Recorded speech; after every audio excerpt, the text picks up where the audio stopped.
Bonjour Alexandre Bonjour. Delval. Eh bien, aujourd'hui, sur Fréquence Populaire, nous recevons Alexandre Delval. On va parler de son nouveau livre, Le Nouvel Ordre Post-Occidental, que vous voyez maintenant à l'écran. On va le remettre quelques fois. Alexandre Delval, vous êtes géopoliticien, et vous êtes docteur en histoire, en sciences politiques, vous êtes enseignant en relations internationales, en géopolitique, et c'est votre domaine d'expertise. Et en particulier, spécifiquement, le monde arabe, islamique, de manière générale. Et là, vous venez de sortir, là, le mois précédent, en octobre, donc un livre tout récent, qui est Le Nouvel Ordre Post-Occidental, et qui est un livre, je pense, puisque vous demandez régulièrement quoi lire, je pense que ça vaut vraiment le coup, car c'est un livre, alors certes dense, c'est un livre costaud, c'est un livre très sérieux, mais qui analyse de manière euh, très détaillée. Il y a énormément de chiffres, de données, c'est sourcé, travail très sérieux, universitaire, mais qui est accessible néanmoins dans le style, ce qui est très agréable, et qui aborde eh bien, le chamboulement du monde que l'on vit, qu'on a la chance ou le malheur de vivre, on verra bien. Vous allez vous présenter plusieurs scénarios dans ce de développement futur pour notre monde. En tout cas, vous actez le fait que le monde est en changement. Alors, en quoi est-il en changement principalement selon vous? Alors, il est en changement parce que il y a encore une trace de unipolarité dans la mesure où on le voit, la guerre tarifaire de Trump, on voit l'Amérique reste toujours assez unilatérale. Il y a toujours aussi une bipolarité puisqu'il y a toujours jusqu'à l'arrivée de Trump, cette obsession occidentale de l'ennemi russe. Mais parce que moi je pense c'est pas ou, c'est souvent et. Mais bien entendu, il y a une marche vers la multipolarisation que je ne vais pas vous expliquer à vous, puisque dans votre chaîne, vous avez énormément abordé ce point et je vous regarde beaucoup. D'ailleurs, j'invite aussi à regarder ma chaîne, mais qui n'a pas encore votre niveau de fréquentation, ma chaîne Alexandre Delval sur YouTube. Il y a donc une marche vers la multipolarité que j'ai préféré appeler post-occidentale, vers un nouvel ordre post-occidental. Pourquoi? Parce que ce qu'il se passe, ce n'est pas uniquement une contestation de l'Occident de la part des anti-occidentaux radicaux que l'on classe en relations internationales dans la case révisionniste, qui ne veut pas dire révisionniste de la Shoah pour nos auditeurs, vous le savez, mais pour nos auditeurs qui ne connaîtraient pas trop les relations internationales, quand on dit révisionniste des relations internationales, c'est qu'ils veulent en fait remettre en cause le statu quo et l'ordre en place, même si dans le début de mon livre, je rappelle que Raymond Aron a bien précisé qu'un ordre est pratiquement inexistant, qu'un ordre est une notion discutable, et Raymond Aron préfère le mot système. Mais moi, par commodité, j'ai mis le nouvel ordre. Et pourquoi post-occidental? Parce que face à l'unilatéralisme de l'Occident qui veut le statu quo, et en gros, pour parler simplement, qui ne veut pas partager le gâteau ou le camembert, qui veut garder le contrôle du FMI, de la Banque mondiale, des grandes institutions, et ce que j'appelle l'OIL. L'OIL, dans ce livre, c'est l'Ordre international libéral, expression créée par John Hickenberry, un grand chercheur universitaire américain de Princeton, qui est le grand défenseur de l'ordre occidental. Donc, ce n'est pas une vision anti, c'est pro-domo. Et il explique que l'ordre international libéral, soi-disant fondé sur des règles, on ajoute tout le temps ce terme, c'est en gros la façon dont l'Empire américain, car c'est un empire, dirige ses différents glacis, ses protectorats, et fait admettre au reste du monde que des règles qui sont en fait fondées sur les intérêts impériaux américains seraient en fait des règles bonnes pour l'humanité. On appelle ça l'ordre international libéral. Les récalcitrants qui sont en quasi-guerre contre ce système et qui l'ont défié la Russie en attaquant, l'Ukraine et en violant, le principe d'intangibilité des frontières, a remis en question un statu quo, le statu quo d'Helsinki 1975, l'intangibilité des frontières, et la Chine qui l'appuie sans le dire, très clairement, et on peut rajouter Iran avec la collaboration, Corée du Nord, la collaboration munitions, drones, et cetera. Donc on peut dire qu'il y a un camp des récalcitrants, mais le troisième pôle, c'est celui qui m'intéresse.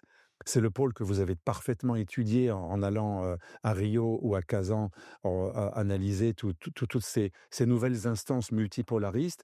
Ce troisième pôle, il n'est pas forcément anti-occidental, c'est pour ça que j'ai mis post-Occident.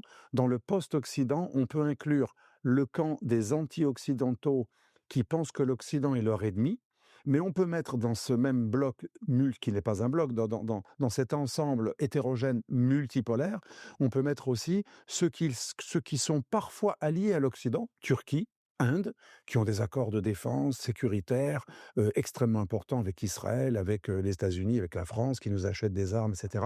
L'Inde et la Turquie sont très intéressants. Ils sont dans des alliances occidentales. La Turquie, c'est carrément l'OTAN, ou le Qatar qui a une base américaine, ou les Émirats qui ont une base française, une base militaire. Et pourtant, ces pays qui sont très liés à l'Occident, puisqu'ils ont des systèmes de défense ou des alliances avec l'Occident, n'en demeurent pas moins membres tout à fait allègres et actifs d'organisations comme l'OCS ou les BRICS, que vous avez très très bien traités. Et voilà pourquoi je parlais de post-Occident. C'est un ensemble hétérogène. Donc, c'est un ouvrage, je pense, de célébrité publique en termes de géopolitique, Merci. puisqu'on a nous, on a le sentiment en fréquence populaire, une forme de schizophrénie. Car, bon, vous êtes un des grands, géopoliticiens français, actuels, et le sujet des BRICS semble toujours traité, comme si, c'était inexistant. Comme si c'était un rassemblement de, ouais, parfois on dit n'importe quoi, de dictateurs, bon, alors qu'elle a résilié l'Inde, qu'il y a eu la Malaisie, maintenant l'Indonésie, enfin bon, et en fait, c'est invisible, c'est invisibilisé, alors que quand on y va, soit au sommet des BRICS, soit dans les pays BRICS, en fait, on est frappé par, le changement radical qui s'opère dans le monde. Oui. Et vous avez raison, contrairement à souvent ce qui est dit, la plupart des pays ne sont pas du tout anti-occidentaux. Ils demandent, comme vous le remarquez dans le livre, Oui. des plus de droits, relativement à leur nouvelle puissance par rapport à ce qu'elle était évidemment, plutôt ce qu'elle n'était pas il y a Oui. 50 ans, 60 ans, même 10 ans, en fait. Et en tout cas, c'est quand même important que que Oui. que des bons géopoliticiens s'intéressent à ce sujet, qui ne peut pas rester aveugle, à la France. Et surtout, soit c'est invisibilisé, je suis tout à fait d'accord avec vous, c'est rien. C'est vrai qu'au départ, c'est un sigle qui a été créé par un analyste de Goldman Sachs, qui faisait, voilà, il a pris des lettres, tiens, ça leur a donné une idée. Mal lui en a pris parce que maintenant ça devient une organisation hétérogène, mais quand même multipolariste, qui met en place des systèmes nouveaux comme la Banque, de développement des BRICS, et cetera, des prêts non conditionnés, un peu comme l'OCS qui également, permet d'avoir des prêts, non conditionnés.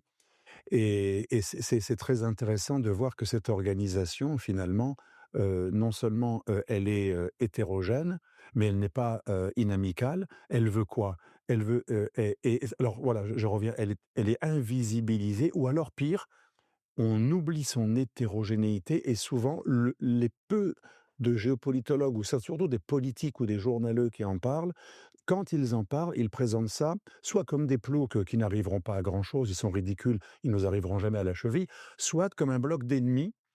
Dans les 2 cas, c'est faux, ce n'est pas un bloc d'ennemis, mais l'Inde, par exemple, et en plus, c'est pas que les dictateurs, comme vous dites, puisque l'Inde est la première démocratie au monde avec plus d'1 milliard d'habitants, et à mon avis, elle est peut-être même plus, justement démocratique que certaines démocraties occidentales qui ont une fâcheuse habitude d'interdire des candidats in extremis. On se rappelle de l'affaire Fillon, on se rappelle de l'affaire, Georgescu, quand même c'est un pays, pilier de l'OTAN, et un flanc important de l'Est de l'Union européenne. Les pros renforts de vote, à l'étranger en Moldavie dans la nuit. Oui, Oui, tout à fait oui. intéressant. Ah oui, alors la Moldavie, qui n'est pas encore dans l'Union européenne, mais qui veut y adhérer, moi j'ai beaucoup, alors il y a tout un chapitre dans mon livre sur les conséquences de la guerre en Ukraine, et la prise en main des médias ou la volonté d'enrégimenter la société et de limiter les libertés privées et d'expression de la part de l'OIL, hein, l'ordre occidental libéral, dont aujourd'hui la plus grande incarnation est devenue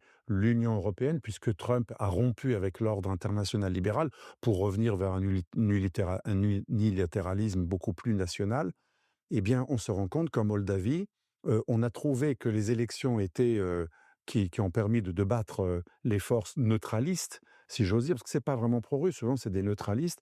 Eh bien, on s'est rendu compte qu'il y avait 10 fois plus de bureaux de vote pour les Moldaves à l'étranger, en Union européenne, qu'en Russie. Je crois qu'en Russie, ils étaient moins de 5 et on avait une centaine, ou moins de 10 en Russie et une centaine dans l'Union européenne, pour la même masse démographique. Ça veut dire que ce sont des élections truquées. Quand vous permettez à une énorme diaspora pour un pays très peu peuplé de voter 10 fois plus là où on est pro-occidental que là où on est pro-russe, forcément, et d'ailleurs, c'est à partir du recueil des votes des Moldaves à l'étranger que l'élection, notamment le premier référendum sur l'inscription dans la constitution moldave de la marche vers l'Union européenne, ben on s'est rendu compte que c'est là que le vote à 52% est repassé à 48 et ils ont perdu de juste ou 49. Alors c'est pareil en Géorgie, l'Occident essaie systématiquement d'organiser des révolutions de velours ou des pseudo-révolutions ou tout simplement on a voulu maintenir au pouvoir Madame Zourabichvili, dont le mandat avait expiré, et l'Occident a trouvé tout à fait démocratique de considérer quelqu'un dont le mandat avait expiré et qui avait été battu, dont l'élection est quand même constitutionnelle, même si ça ne nous plaît pas. On a incité une présidente post-élue, qui est sortante, à rester au pouvoir en la présentant comme une victime, alors que pour des raisons très similaires, on a mis en tôle, et l'Occident, l'OIL européen, a trouvé tout à fait normal de mettre en prison Bolsonaro, et l'OIL a voulu mettre en prison Monsieur Trump pour des choses assez similaires, quoique eux ne sont pas restés, ils ont fait un barreau d'honneur, mais ils ne sont pas restés au pouvoir. Donc on voit bien ce double standard qui est assez effrayant. Mais voilà. Ah, Moldave, intéressant. On l'avait vu sur Monténégro, qui est un peu oublié, mais il y a une Oui. élection d'indépendance au Monténégro, pays de 600 000 habitants, Oui. où ont voté beaucoup de Monténégrins de l'extérieur, vivant aux États-Unis, en Australie. Oui. Mais les 600 000 Monténégrins, c'est-à-dire la moitié du corps électoral, vivant en Serbie, n'ont pas voté. Il n'y a même pas de vote. Ils n'ont Oui. pas participé.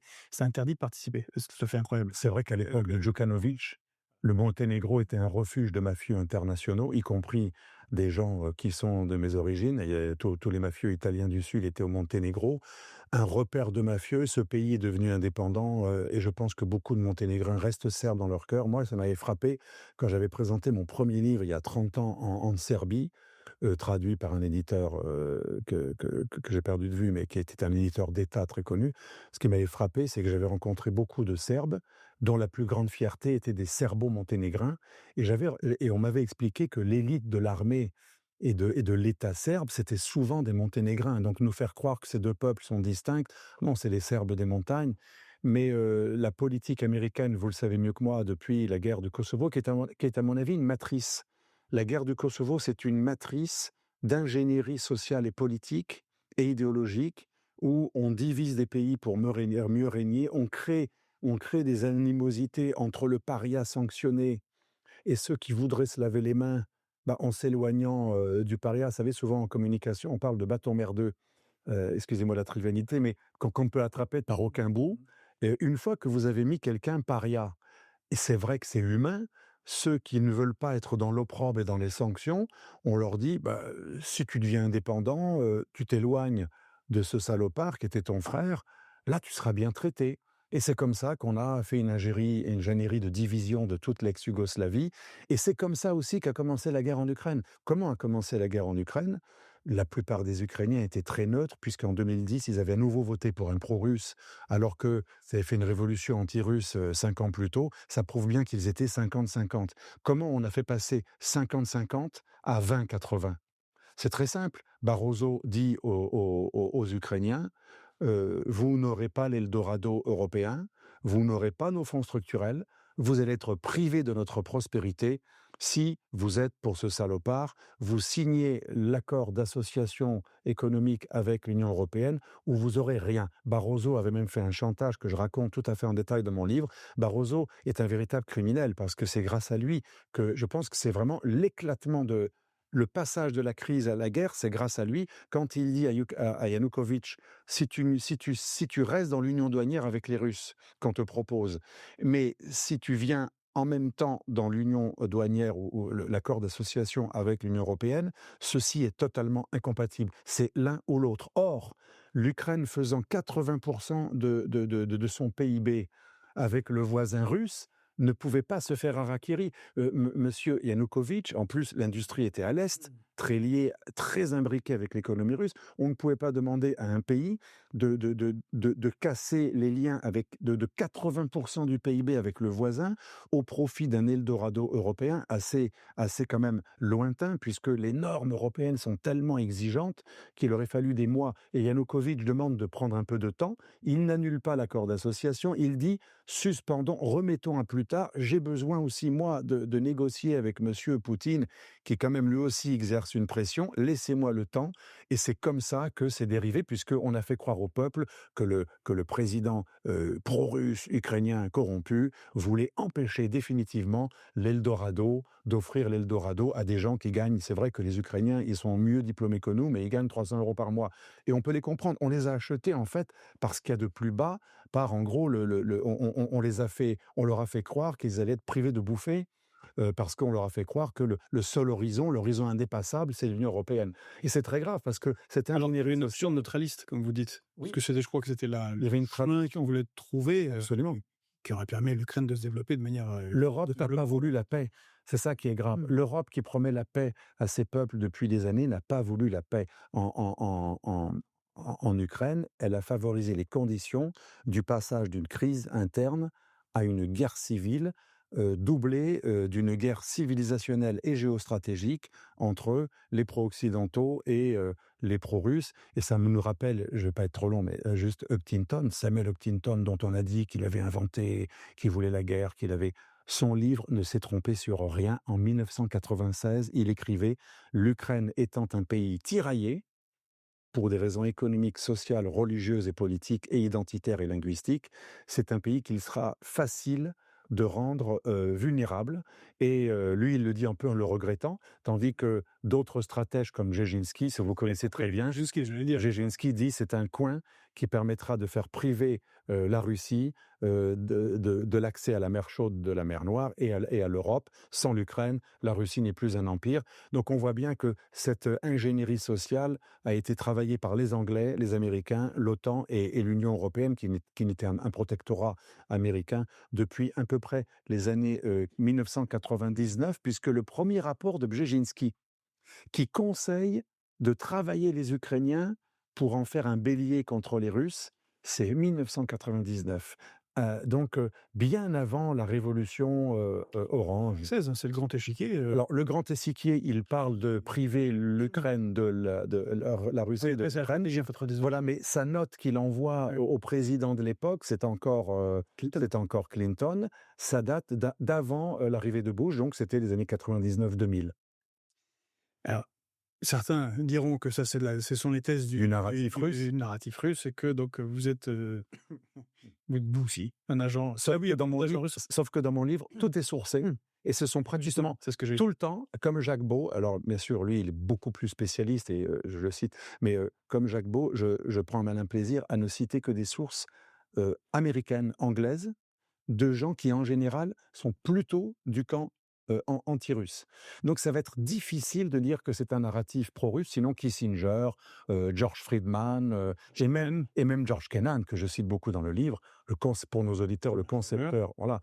Mearsheimer, alors lui, on l'accuse d'être un peu sulfureux parce qu'il a écrit ce livre sur le lobby israélien, etc., etc. Mais les autres sont plutôt dans le mainstream, et ils ont été au cœur de la doctrine américaine de la guerre froide, du containment.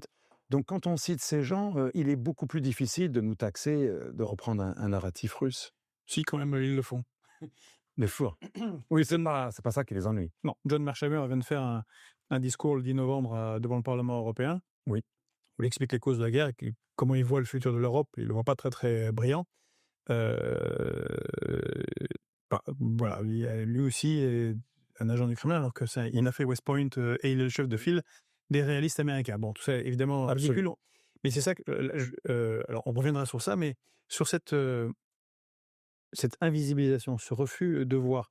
Vous avez parlé de l'Inde et je trouve ça très très intéressant parce que, l'Inde est pour moi un exemple de pays gaulliste. Oui, Ils sont pas dans un bloc, les BRICS n'est pas un bloc, c'est un accord entre pays qui ne veulent plus l'hégémonie occidentale. S'il y a bien quelque chose qui les unit, c'est ça, et qui demandent plus de droits de tirage au FMI, plus de place à l'ONU. Ils ont des conflits géopolitiques, avec la Chine, entre autres. Ils achètent du matériel militaire russe, ils achètent du matériel militaire occidental, ils ont des accords avec la France, des accords avec les États-Unis, des accords avec la Chine. En fait, c'est beaucoup plus complexe. bien Alors plus complexe. et beh, pourquoi il y a vous qui êtes spécialiste en Mmh. géopolitique, pourquoi il y a chez la plupart des autres géopoliticiens cette fermeture au fait, alors je parle pas de la Russie, Oui, la oui, oui, Chine, ils sont oui. tous méchants, tout ça, c'est horrible. Mais le Brésil et bon, c'est pareil, c'est une démocratie, enfin, bon, c'est complexe parce que Lula a été mis en prison, oui, maintenant c'est Bolsonaro. Bon, ça s'affronte, mais c'est quand même enfin, ça n'a rien à voir ni avec la Chine, ni avec la Russie. Ils ont des intérêts eux aussi. Ils négocient le bout de gras avec les Américains. L'entente, finalement, il y a un affrontement, puis ils se sont mis d'accord avec Trump en Malaisie, il me semble, il y a un mois. Oui. En même temps, ils ont des accords stratégiques avec la Chine. Bref, ce sont des acteurs internationaux dans le monde des géopoliticiens réalistes qui jouent leurs cartes, alors au mieux pour eux-mêmes. Comment c'est qu'on n'arrive pas à voir ça? Alors, Pas nous, mais oui, j'aime beaucoup cette question parce que j'ai tout un chapitre, je crois que c'est le 6, qui, relate les grandes pensées de grands stratèges, de diplomates ou de théoriciens du monde multipolaire. J'ai découvert Acharya, qui est un Indien extrêmement intéressant, qui a créé l'expression multiplex, dont vous parlez de complexe, multipolaire et complexe, multiplex. Et j'ai découvert aussi, que vous connaissez parce que vous l'avez cité dans des vidéos, Jan Chakar, qui est le ministre des Affaires étrangères, indien, qui lui aussi parle de multi-alignement. On n'est même plus dans les non-alignés, c'est des non-alignés, mais au plutôt multi-alignés, ce que vous avez décrit. Mais je pense avoir un élément d'explication. De même que mes jeunes, ou quand je voyage, ou quand je suis dans un hôtel, ou avec de la famille, ou des amis à Barcelone, en Andalousie, en Angleterre, n'importe où, je ne vois que des jeunes qui chantent des chants américains, qui regardent des séries américaines. L'Occident est devenu totalement aveugle aux cultures du reste du monde, alors que un Tunisien et un Indien, il a ses rythmes à lui, mais il connaît également les rythmes occidentaux. Nous ne connaissons que les nôtres. Ben, c'est ce pareil, serait une acculturation américaine. une acculturation américaine qui, en plus de nous acculturer, elle nous rend aveugles à toute autre culture, puisque comme cette culture américaine fondée sur le plaisir et l'hédonisme, elle a comme postulat que la seule bonne culture, c'est la culture qui transgresse, qui remet en question les valeurs traditionnelles, qui est dans le bougisme, comme dit Pierre-André Taguieff, et qui est et comme l'art contemporain, est dans la destruction du passé. Du coup, personne ne peut s'intéresser à une autre culture qui, elle, est traditionnelle en Occident, puisque le seul critère de ce qui est écoutable en Occident, c'est quelque chose qui va être déconstructeur. Et bien c'est pareil en géopolitique, personne connaît Acharya. Personne connaît Karmanov, comme personne connaît Jean Chakar, personne connaît, par exemple, Lee Kuan Yew. Pourtant, les géopolitologues le connaissent, mais du grand public, personne connaît cet homme qui a créé le principe de valeurs asiatiques, qui ont influencé y compris des valeurs asiatiques confucéennes, parce qu'il est confucéen. Lee Kuan Yew, c'est l'homme qui a été à l'origine, comme vous le savez, de l'État de Singapour, en fait, dont l'État voisin n'en voulait même pas, tellement que c'était rien. Il a fait d'un caillou minuscule un paradis fiscal, intellectuel, sécuritaire, technologique, mondial, etc. On ne connaît même pas le concept de valeur asiatique de Lee Kuan Yew. On ne connaît pas le concept de valeur asiatique islamique de Mahathir, qui était l'homme fort. Alors, je dis pas que c'est ma tasse de thé, parce qu'il a eu des propos ignobles sur les Juifs, sur les Français, qu'il fallait tuer les Français, parce que ce monde-là, qui a des valeurs différentes des nôtres, ne supporte pas le blasphème. Alors, il a pété un câble, littéralement, quand il avait dit qu'il fallait buter tous les Français à cause de Charlie Hebdo. Je ne les cite pas parce que je souscris à leurs idées. Mais un géopolitologue, il ne peut pas citer uniquement ceux avec qui il souscrit les mêmes valeurs libérales, c'est l'occidental.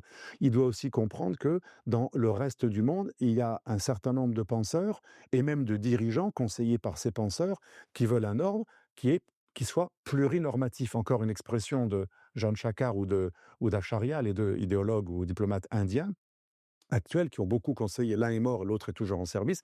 Donc voilà, ce qu'ils demandent, c'est le plurinormativisme et le polycentrisme des valeurs. Des normes à eux, des valeurs à eux, un système politique à eux, et même quand ils sont démocratiques, leur forme de démocratie, qui ne soit pas une démocratie confisquée, parce que finalement, on n'arrête pas de dire la démocratie libérale est la meilleure. La démocratie de certains pays du Sud, elle est mauvaise. Mais est-ce qu'une démocratie où 9 juges, qui sont surtout des anciens premiers ministres et des anciens présidents, parfois repris de justice, hein, ou justiciables, ou sans contaminer ou compagnie, quand des types qui sont même pas des juges, Aucun n'est constitutionnaliste. voilà, aucun n'est constitutionnaliste, quand 9 juges, encartés politiquement, avec des aveux réguliers, comme Fabius qui l'avait avoué par rapport au fait qu'il avait fait taire un rapport sur l'immigration pour ne pas faire pleurer Bianco, si on fait une allusion à Sartre, etc., des gens qui sont des idéologues, et qui, sur une interprétation totalement subjective de la Constitution, c'est-à-dire à partir du fait que le préambule de la Constitution française, aujourd'hui, a intégré des valeurs universelles, des traités internationaux, des droits de l'homme tellement abstraits qu'aujourd'hui, et comme ça a acquis une valeur supra-constitutionnelle, aujourd'hui, un juge, dans la plupart des cours européennes et des cours constitutionnels du monde, un juge peut dire cette loi votée par 80% des députés, je la retoque, je la refuse ou je la réécris complètement. Un ami constitutionnaliste me disait hier que retoquer, c'est soit refuser, soit le juge constitutionnel réécrit tout. La loi qui a été plébiscitée, par exemple, par 90% des députés ou 56%, 60% des députés n'a aucune valeur. Elle n'a aucun effet. Elle va être refaite soit par Bruxelles qui dicte 70% des normes, mais là vous me direz c'est la faute du Conseil européen puisque c'est les États qui votent la majorité, double majorité qualifiée, etc. Mais aussi on a des juges qui décident à eux seuls que le peuple s'est trompé et que ses représentants ont tort. C'est hallucinant. Depuis quand la démocratie, c'est 9 juges, anciens magouillards politicards, qui décident ce qui va être acceptable dans ce que le peuple souverain a voté. Et là, c'est pas dans votre média qui fait allusion au peuple que je vais apprendre quoi que ce soit. Et donc, je suis même pas en train de m'indigner, mais je dis qui sommes-nous avec cette lecture confiscatrice de la démocratie, totalement populicide, pour juger des démocraties illibérales? Je ne parle pas des dictatures, hein. C'est vrai que je préfère vivre dans une démocratie que dans une dictature, mais qui sommes-nous pour juger la Turquie, ou la Malaisie, ou la Russie, ou l'Inde, qui ont des démocraties qui ne nous plaisent pas, parce qu'à leur tête, il y a des souverainistes, ou des impérialistes, ou des populistes, on les appelle comme on veut, ou des identitaires, ou des conservateurs, qui ne veulent pas que la démocratie devienne LGBTiste, wokiste, ultralibérale, parce que quand on dit démocratie libérale, ça le fut pendant un certain nombre d'années.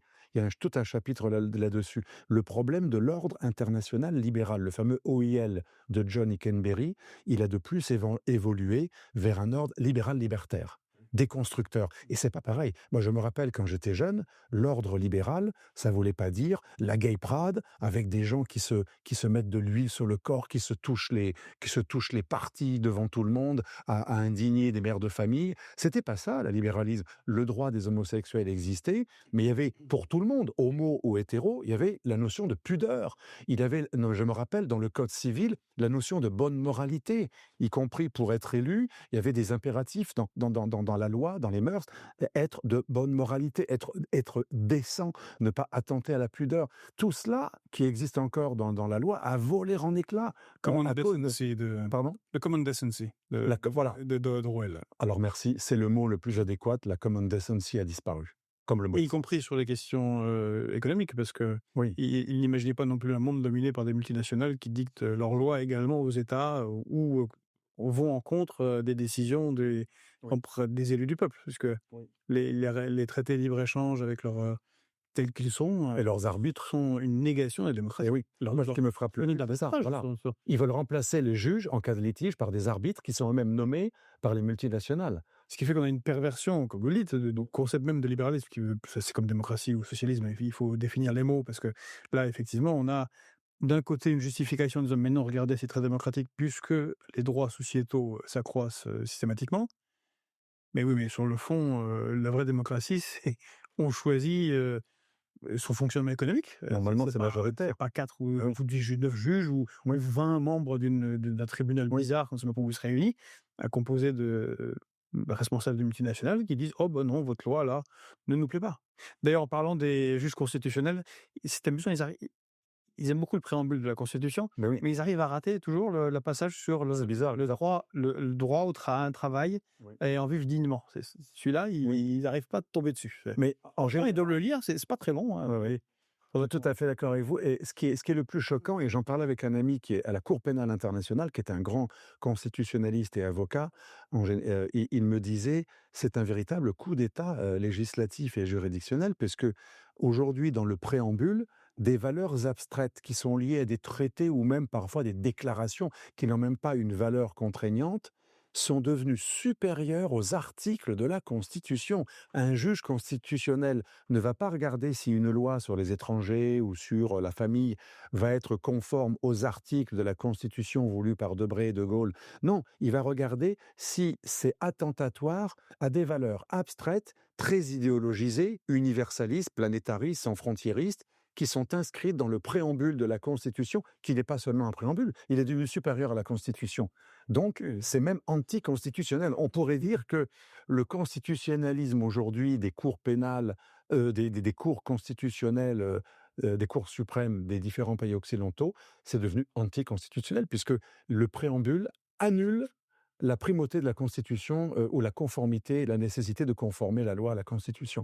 Donc voilà, nous ne sommes personne pour juger et de toute façon, même si le système démocratique, bien sûr, est le meilleur, comment pouvons croire un instant que le monde opposerait les démocrates, aux non-démocrates? Alors à ce titre, c'est pour ça que moi je n'aime pas quand je fais des émissions et on me dit: «Il faut combattre la Russie parce qu'elle n'est pas démocratique». Mais c'est de la débilité géopolitique. On ne combat pas un pays parce qu'il n'a pas le même régime que nous. On le combat s'il nuit à nos intérêts et en géopolitique et en stratégie et en école militaire que vous connaissez bien en tant qu'officier. Bon, qu'est-ce qu'on apprend? Le général Gallois m'apprenait que, un État, c'est un territoire, une population, un gouvernement, donc des institutions, elles-mêmes sous-tendues par des valeurs fondamentales. L'ennemi, c'est celui qui m'attaque dans ma baignoire, il tue ma population, il envahit mon territoire et il détruit mes institutions. Et est-ce que la Russie a tenté à ces 3 choses? Non, c'est pas quelques cyberattaques qui sinon, prouvent que c'est un ennemi existentiel. Ferry, le républicain, n'eût jamais passé des accords avec l'autocrate tsariste, Oui. le tsar Alexandre III. Ah oui, ah oui, Il les a fait absolument, c'était un tsar, absolument. Et De l'Amérique ne Gaulle devrait pas être alliée de l'Arabie Saoudite. De Gaulle, me semble, n'a pas beaucoup d'acquaintance avec, Staline et Brejnev sur les questions, Absolument. bah, et je crois que c'est Chateaubriand qui était quand il était ministre de Charles X qui en parlait le mieux. Oui, Il avait dit, «Avec la Russie, nous n'avons, aucun intérêt divergent ni problèmes territoriaux». je ne savais pas qu'il avait dit C'est là ça, en mais bah, c'est en fait, tellement vrai. cette base, On est loin. de ce que disait De Gaulle, en Oui. fait. Regardons une carte, même Napoléon au début, Oui. l'accord avec Alexandre Ier, enfin on est tellement loin, on n'a aucun intérêt contact direct, à part quand on va faire des guerres baroques, comme en 53-56, au Ouais. 19e. Mais bon, 1853, Napoléon III, pour nos auditeurs, une folle guerre où il avait été manipulé par les Anglais, c'était pas du tout une guerre pour le ok, peuple mais français, qui a empêché d'ailleurs les Russes d'accéder, on revient à la stratégie de Bdzelzinski bien plus tôt, c'était toujours les détroits et la mer chaude de la mer Noire. Mais pour reprendre De Gaulle, vous parlez de Gaulle, très rapidement, moi je cite dans mon livre à plusieurs reprises, au début et à la fin, sa phrase qu'on devrait toujours méditer, elle est tellement évidente: «Si la France doit livrer une guerre, ça doit être la sienne». Alors certes, il y a des alliances, mais l'article 5 n'est pas extrêmement contraignant et l'article 5 de l'OTAN, de l'OTAN. il n'est pas contraignant du tout. Voilà, l'article 41 et quelques là, de l'Union européenne est plus contraignant. Exactement. Ça, et vous le savez très bien. Moi, je pense que même si nous avons des alliances, il faut tout de même questionner des pays comme les pays baltes, la Pologne et la Roumanie, mais surtout les pays baltes et la Pologne, que je respecte. Je comprends leur inimitié vis-à-vis de la Russie, leur rancune historique. Ils sont toujours, surtout les Polonais et les Russes, il y a des batailles, et parfois c'était les Polonais qui avaient envahi les Russes. Donc il y a des rancunes historiques qu'on ne pourra pas régler. Mais est-ce que l'Union européenne avait vocation, comme l'OTAN, à s'élargir à des pays revanchards qui, même s'ils ont des raisons, veulent nous entraîner dans leur conflictualité avec leurs voisins. Ce n'est pas l'intérêt ni de l'Union européenne. D'ailleurs, les vrais constructeurs de l'Union européenne, et même les plus récents, comme Giscard, qui n'était pas le pire, qui était un peu encore dans la lignée d'Adenauer et de De Gasperi, et de Don Sturzo et de Schuman, ils avaient une vision quand même ouest-européenne. Et comme Paul-Marie Couteau l'a très bien écrit au même moment où j'ai écrit mon premier livre, en 97, tous les deux préfacés par le général gallois, nous avions annoncé l'Europe, si elle s'élargit vers l'Est, comme l'OTAN, ce sera l'Europe vers la guerre. C'est le titre d'un livre de Paul-Marie Couteau, et j'étais tout à fait d'accord avec lui, et 30 ans après, malheureusement, nous y sommes. Mais quoique nous eussions pu appliquer la méthode qui a justement été celle de construction européenne, parce que nous-mêmes, avec notre voisin allemand, on a eu quelques différends historiques et illimités, guerres, massacres et forts désagréments. Bon, finalement, on a réussi à s'entendre. On aurait Ouais. pu donner cette méthode à nos amis de l'Est par rapport à la Russie, qui elle-même, en tout cas à une époque, demandait à rejoindre même On, l'OTAN. C'est on dire. aurait pu, mais malheureusement, Bill Clinton, qui a initié le début de l'élargissement, et George Bush, fils, qui lui a voulu faire cette folle entreprise de missiles antibalistiques postés en Europe de l'Est, soi-disant pour protéger la Pologne de l'Iran, parce que c'est assez rigolo quand même, comme si la Pologne avait besoin de missiles américains tournés vers la Russie, mais qui nous protégeraient contre l'Iran. Ces folles aventures Iran qui ne dispose pas de missiles oui, balistiques qui vont. surtout là, on était en 2000, entre 2004 et 2006 effectivement, et en plus c'était un projet balbutiant, et donc cette folle extension vers l'Est a contribué à raidir les positions, mais surtout le lobby militaro-industriel qui était très présent chez les néocons et chez les Bill Clintoniens, chez les démocrates, les deux étant interventionnistes et même néocons finalement, parce que Fukuyama a inspiré les deux.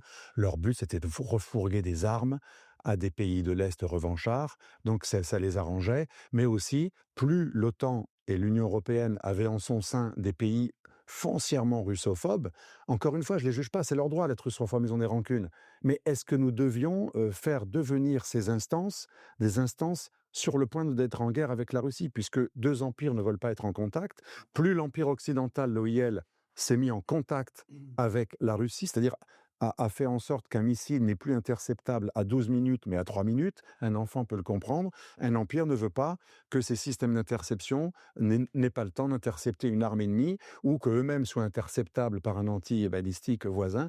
Et on n'a pas compris ça. Sarkozy l'avait compris en 2008. Angela Merkel, qui avait une formation, qui parle très bien russe, qui a connu Poutine lorsqu'elle était dans les jeunesses communistes russes, Allemagne de l'Est. Elle était dans les jeunesses communistes, donc elle était parfaitement chapeautée par le KGB forcément à l'époque. Elle avait quand même une connaissance, Chirac aussi avait une connaissance de la géopolitique profonde. Malheureusement, depuis, nous avons que des communicateurs moralistes qui font de la com. Et pour faire de la com, on joue au moral. On joue au Churchill 70 ans plus tard. Ce qui est frappant avec votre livre, c'est que, bon, en tout cas, pour des gens comme moi réalistes, c'est dans la littérature géopolitique française, c'est une bouffée d'oxygène parce que quand on va à la Fnac ou à Giberjeune ou au Furet du Nord, chacun choisira là où il achète ses livres, on a un dégoulinement de livres souvent soi-disant géopolitiques.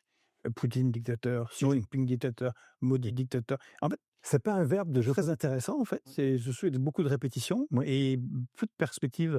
Et j'ai même l'impression, comme vous le disiez au début, que j'ai même pas l'impression qu'ils lisent les Américains. Parce que moi, j'étais à une époque, je fais un aveu, Ah. et à une époque où je n'avais pas lu Huntington. Et on m'avait appris à annoncer Huntington, c'est stupide. Il veut la guerre des Puis un civilisations. jour, j'ai lu, parce que bon, hein, et puis je me suis dit, mais ça n'a rien à voir en fait. C'est un géopoliticien sérieux. Alors, il a sûrement, il a des positions et il en a défendu certains en tant que conseiller, mais enfin, c'est un livre sérieux.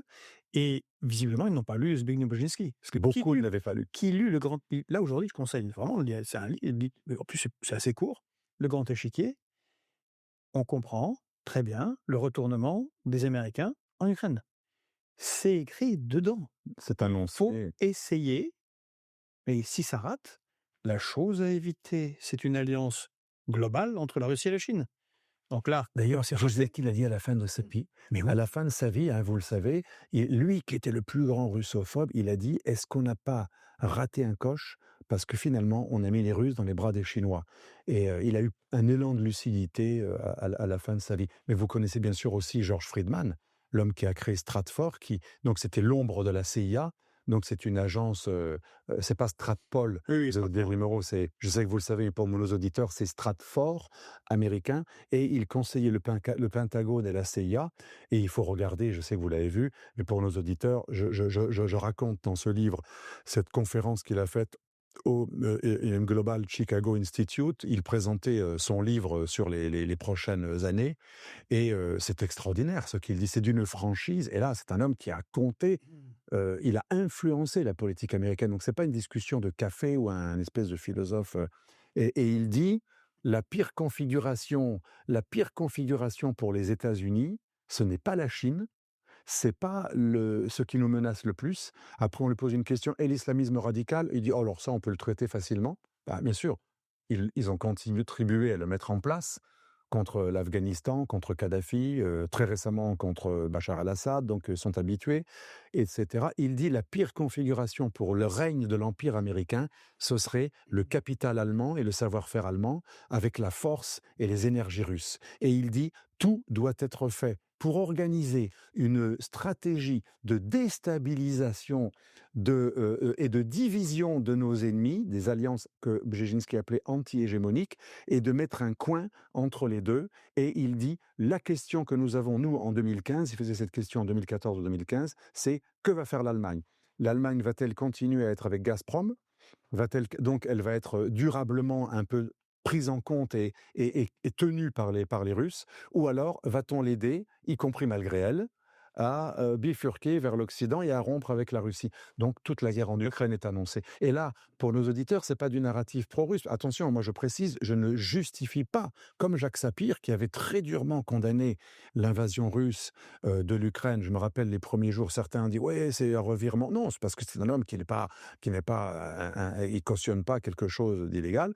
De même que Jacques Sapir, moi, je ne valide absolument pas cette invasion de la Russie, de l'Ukraine par la Russie, mais il est important de comprendre que si la Russie en est arrivée là, peut-être qu'il y avait des vieux démons, des tendances impérialistes qui voulaient en arriver là, mais elles étaient contenues. Les liens que nous avions entre différents pôles faisaient que les forces, comme l'a très bien dit Kissinger a écrit à propos de cette histoire: c'est la plus grande erreur que nous avons commise, parce que cette spirale d'encerclement, de non prise en considération des préoccupations de sécurité de la Russie, qui s'est sentie à ses portes encerclée, a réveillé en Russie elle-même les tendances les plus néo-impériales. Et donc ça a fait sortir le djinn de sa boîte. Donc vous voyez, c'est pas un discours pro-russe ou un narratif pro-russe, c'est George Friedman qui lui-même dit: l'Europe, elle n'est pas vouée à être constamment en paix, il y aura le retour de la guerre. Et il dit: je préconise comme stratégie pour l'Empire américain, successeur de l'Empire anglais, la même stratégie que les Anglais à l'époque impériale: exciter les uns contre les autres et régner de manière indirecte, ne pas envahir et rester longtemps. On fait une action, on reste pas longtemps et on délègue. C'est ce qu'on appelle le offshore balancing, c'est-à-dire l'équilibrage à distance, expression utilisée beaucoup par les adeptes de l'école réaliste et relations internationales. Mearsheimer en parle souvent aussi. Il dit: non, c'est la folie qui nous prend quand on veut tout gérer directement. On va faire en sorte qu'ils s'entretuent. Et il prend l'exemple de l'Iran et de l'Irak lorsque l'Amérique finançait les deux. Israël aussi d'ailleurs, parce qu'il y avait l'Iran Gate, etc. Et donc, on voit bien qu'il suffit de lire, comme vous dites dans le texte, les stratèges américains. Je précise, pas un penseur dans son coin, des types qui ont influencé la politique américaine de plusieurs régimes. Parce que Brzezinski, il a influencé plusieurs Carter jusqu'à de Carter Obama. jusqu'à Obama, absolument, inclus Obama. Et d'ailleurs, c'est comme ça qu'on comprend, ce que feront les États-Unis, sinon on comprend rien parce qu'il y a un effet de balancier. Donc comme vous l'avez dit, il y avait une volonté de casser l'idée gaulienne, de leur, grande Eurasie, l'axe Paris-Berlin-Moscou. Alors bon, ça, ils ont réussi. Mais en même temps, Kissinger était le premier à craindre depuis très, très, très, très longtemps une grande alliance, sino, Bien sûr. russe. C'est bien lui qui, en 74, avait emmené, Oui, Nixon, en Chine, parce qu'il absolument. trouvait que ça se rapprochait de trop. En même temps que De Gaulle, presque les mêmes années, Oui, c'est ces ça. 3 Et comprennent la nécessité de, quand la Chine est trop forte, on se met avec la Russie, et quand la Russie est trop forte, on se rapproche de la Chine. D'ailleurs, les Chinois sont malins, parce qu'en échange de ce deal, on leur a dit: ben, on se met un peu avec vous et on isole la Russie. La Chine, elle a dit: moi, je veux pas grand-chose, juste transformer vos ambassades en représentation commerciale à Taïwan. Et là, c'est là qu'on voit la stratégie chinoise qui est beaucoup plus subtile que la stratégie russe, c'est le jeu de Go. Pas besoin un jour de tuer le roi, hein, on n'est pas dans les échecs, on va juste encercler, enfumer, désorienter l'autre. De sorte que parfois dans le jeu de Go, quand on voit la fin d'une partie de jeu de Go, on n'a pas l'impression qu'il y a un perdant, un vainqueur. Les Chinois se sont dit, on va faire en sorte que le jour où nous demanderons naturellement de prendre Taïwan, forcément, probablement sans la guerre, on aura créé les conditions pour qu'on ne puisse pas nous le refuser. Et là, on voit quand même, c'est quand même 1971-72, la Chine commence à obtenir des Occidentaux qu'on ne reconnaisse plus Taïwan et le principe d'une seule Chine à l'ONU.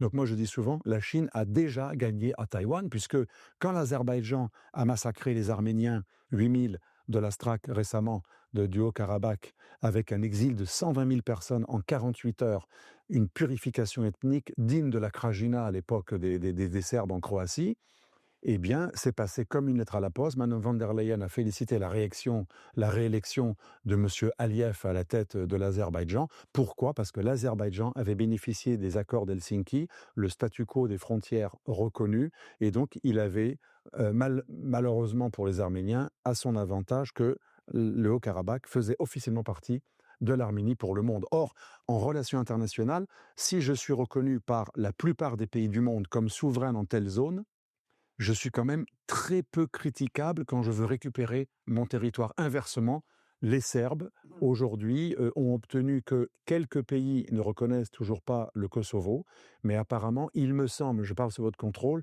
qu'à l'ONU, il n'y a pas une majorité de pays qui refusent de reconnaître le Kosovo. Non. Mais il y en a quand même assez pour que ça soit discutable. Mais le jour où tous les pays reconnaîtront le Kosovo indépendant, ça va être un sérieux problème géopolitique de relations internationales pour les Serbes, même si la force a toujours le dernier mot. Imaginons que l'Empire russe fasse une alliance avec un nouveau gouvernement serbe déterminé à rompre avec l'Occident. Là, il pourrait y avoir une reprise militaire de Mitrovica, mais ça paraît assez peu plausible pour l'instant, parce qu'il y a toujours l'appétit du gain.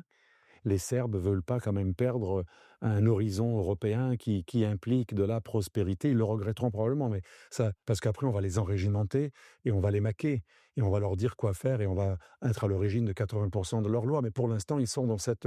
On peut pas on peut pas ne pas les comprendre. Les jeunes Géorgiens ou Serbes, ils voient l'Union européenne comme les Moldaves, comme un peu plus de salaire et de confort et de liberté.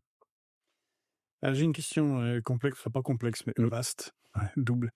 Heu, le monde a changé, le monde devient multipolaire et ce qui ressort beaucoup des discussions qu'on a avec les représentants des pays BRICS, c'est, la question de la souveraineté, le respect et l'incompréhension de l'hubris occidental. Alors, en 1991, quand l'URSS s'effondre, la Russie est dans un état catastrophique. La Chine Shanghai, il y a quoi? Il y a un bâtiment de 10 étages, et là encore à lutter pour la sortie de 800 millions de ses concitoyens de la pauvreté. La Malaisie, l'Indonésie, le Brésil n'a rien à voir avec ce qu'il est aujourd'hui. L'Occident, c'est toute la technologie, c'est les Concorde, c'est les TGV, c'est les téléphones Les portables, applis, ouais. c'est pas encore, Microsoft, tout ça, mais ça va venir. En tout cas, il y a IBM, heu, une domination, économique, militaire, culturelle, scientifique, absolument totale. Oui. Et j'ai l'impression que nos dirigeants européens pensent que c'est toujours le cas. Alors, déjà, comment ça se fait qu'ils pensent que qu'ils n'ouvrent pas les yeux? Deuxièmement, comment on a réussi en Occident à perdre cet avantage sans aucune guerre? C'est fou.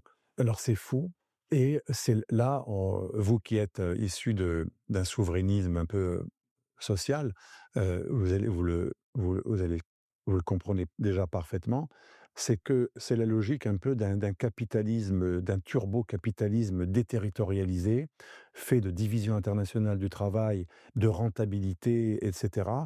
Un livre a été publié chez mon éditeur L'Artilleur, qui s'appelle La guerre des puces, la guerre secrète des puces, et il raconte tout ça. C'est un Américain qui est très, très, très, très documenté, enfin c'est extrêmement documenté, vraiment c'est très technique, et il raconte qu'il y a eu un dialogue entre IBM, entre les différentes boîtes américaines, et elles se sont dit, alors ça paraît choquant, ils ont fait une étude raciale, quel est l'endroit où on va fabriquer des puces toujours de plus petite résolution, des nanomètres plus en plus bas, avec des gens parce qu'il y a souvent des taux d'erreur, qui feront le moins de taux d'erreur, il y aura le moindre marge d'erreur dans une série, il n'y aura pas trop de produits mauvais, qui feront une tâche répétitive sans se plaindre, sans faire de grève, sans se mettre en arrêt maladie, de manière très précise, qui malgré la répétition 10 heures par jour, resteront très précis, et qui feront tout ça dans l'harmonie et dans des moindres coûts. Et ils se sont rendus compte, les pays d'Asie du Sud-Est et le Japon. Donc, toutes ces boîtes occidentales ont transféré le gravage des puces, c'est un terme allégorique, un gravage sur le silicium, ils ont transféré ça aux Japonais, aux Sud-Coréens, un peu à la Malaisie, qui se débrouille pas mal d'ailleurs Oui, depuis oui. quelque temps, mais même très bien. Aussi d'ailleurs. Et elles vont beaucoup à la Russie, la Malaisie, et bien sûr à Taïwan avec la société TSMC. Alors c'est vrai que les Européens ont encore, pour prendre une autre allégorie, l'imprimerie des puces, qui est la société ASML en Hollande, mais le gravage des puces, c'est pratiquement que des Asiatiques. Oui, mais SML a été racheté par sous-traitant chinois là, Absolument. la fois en 2018. Oui. Le reste de droit hollandais, Capacité stratégique totale des dirigeants européens. Mais bon. oui, alors ça montre aussi l'avidité. Parfois, pour des 3 sous, ils bradent leur souveraineté Donc c'est une histoire technologique. d'avidité, d'avarice. Voilà, l'avidité, l'avarice du grand capital, et pourtant je ne suis pas un anti-libéral, mais je suis Alexandre Delval transformé en marxiste. voilà, pas marxiste, mais je C'est ça. pense qu'un souverainiste met le politique d'abord, et quand l'économique est d'abord, c'est les dérives du thatcherisme, du reaganisme, parce que beaucoup de gens à droite adorent Thatcher et Reagan. Ils oublient une chose incroyable, que m'a appris un ami qui pourtant est un libéral conservateur de la bande de France. Il m'a rappelé que c'est Thatcher et Reagan qui ont commencé cette financiarisation. En gros, le calcul de ces soi-disant génies, qui ont été bons pour autre chose, c'était l'industrie lourde, c'est un truc de plouc. Alors, les puces, mais alors encore pire, les boulons, fabriquer des tubes, je sais pas, des Comme boules ça nous embête, des c'est les ouvriers qui font la grève, ils ont des grosses. voilà, Ah, c'est agaçant. voilà. Oui, là, transformer des métaux, l'aluminium, les usines de Péchiney, tout ça. Non, tout ça, c'est très vulgaire, c'est de la populace qui fait des tâches répétitives. Il faut que tout le monde soit bachelier et tout le monde soit dans le tertiaire, le tourisme et les services. On a voulu financiariser nos économies, et ce sont ces dirigeants soi-disant super vertueux, parce qu'ils étaient un peu politiquement corrects, alors ça plaît à la droite, et ces gens-là ont bradé notre industrie, et ils se sont dit, erreur folle, et ça répond à votre question, l'Indien, ça reste un plouc. Le chinois, ça reste un plouc. Il fera des tâches répétitives. Ils ont leur caste en Chine, ils ont leur culte des ancêtres, c'est des gens arriérés. Ils seront jamais dans la créativité, parce que c'est juste des robots. Vous êtes d'accord qu'il y a ce mépris toujours aujourd'hui? C'est un mépris raciste, C'est c'est un mépris racial et raciste. Je le ressens comme ça. Ouais, pour ne pas dire raciste, au moins racial. C'est un esprit très racial, mais en même temps, quelle bêtise, parce que si Les gens disent progressistes en même temps, ce qui est tout à fait. voilà, ils se disent progressistes pour les valeurs sociétales, mais pas pour le vrai progressisme. Oui, mais ils aiment bien les boubounes, aller au Ouest, faire semblant qu'ils aiment bien le Vietnam, mais en fait, ils n'aiment pas les Vietnamiens en vrai. Oui. En fait, le Vietnam, ils l'aiment pour un resto Le vietnamien. chien, peu importe. Voilà, ou pour les massages. Ils aiment la Thaïlande pour les massages qu'ils ont à Paris ou en Thaïlande, pour le service, le côté un peu soumis de ces gens. Ça leur paraît très C'est sympathique. exotique. Exotique, ils sourient, ils sont pas Ah. chiants, voilà. Ils disent oui à tout. Sympathique. Ce qui est là aussi, c'est à la fois très raciste et colonialiste. Mais ce qu'ils oublient, c'est que l'Inde a créé le zéro. Le zéro n'a pas été créé par les Arabes. Moi, je dis à mes élèves arabes, pour les taquiner, je leur dis, c'est pas contre vous, mais vous avez le génie de réunir des savants chrétiens, d'ailleurs, souvent, perses et juifs, qui ont traduit le zéro qu'avaient les Indiens à l'université de Gandhi-Sapur, qui eux-mêmes l'avaient traduit du sunya, c'est le concept en hindi, du zéro indien. Mais un peuple qui a inventé le zéro, qui a les meilleurs mathématiciens au monde, juste après les Singapouriens, c'est pas un peuple de ploucs. Ils ont peut-être des castes et des problèmes avec les vaches qui bloquent les rues, ok, mais ça, parce que vous savez, on peut être une chose Les ploucs, qu'est-ce qu'on voit? voilà, mais on peut être à la fois irrationnel, et c'est ça qui est fou. Par exemple, les meilleurs militants de l'islamisme, c'est souvent des très bons scientifiques qui ont des doctorats en sciences. Donc l'occidental qui se dit: «Si tu es dans la croyance arriérée, tu es forcément un plouc, tu seras au meilleur des cas agriculteur». Quelle arrogance! C'est ne pas savoir que l'être humain est schizophrène. L'être humain peut être une chose et sa contradiction en même temps. Et ça, c'est le yin et le yang. La philosophie chinoise, le yin et le yang, c'est une flèche en plein vol est immobile. C'est vrai que si on lit Tao Tzu, on devient fou. Là, on est aux antipodes. Donc, l'Occident cartésien a oublié qu'un Indien et un Chinois, il peut être répétitif dans la soumission, l'harmonie, la hiérarchie très obéissante, mais il peut être également créatif puisqu'ils ont créé les premières inventions que nous avons redécouvertes que beaucoup plus tard. Et donc, on les a sous-estimés. On s'est dit, en plus, ils sont pauvres, ils ont des masses de pauvres, on va pouvoir les dominer et nos sociétés pourront éternellement produire pas cher chez eux avec des gens corvéables à merci. C'est-à-dire qu'en Chine, vous disiez 800 millions de pauvres dans les années 90, aujourd'hui c'est encore au moins 600 millions. Un pays de riches qui sont à l'Est, qui ont une réserve interne, intralocale, de 600 ou 700 millions de pauvres. C'est extraordinaire pour les coups, ils ont une masse. Et les Indiens, ils ont une classe bourgeoise de 300 millions de personnes, donc ils ont à peu près 900 millions de pauvres. Donc on s'est dit, ça va durer très longtemps, les délocalisations, les outsourcing et compagnie. Sauf que, depuis, ils produisent pour eux. Et là, Et oui, ils ont créé un marché. ils ont qu'un C'est ce que j'ai l'impression que Trump est en train de découvrir. Trump a Il s'est découvert dit: «On un peu on plus va élevé. bloquer le marché, américain, donc c'est fini pour eux».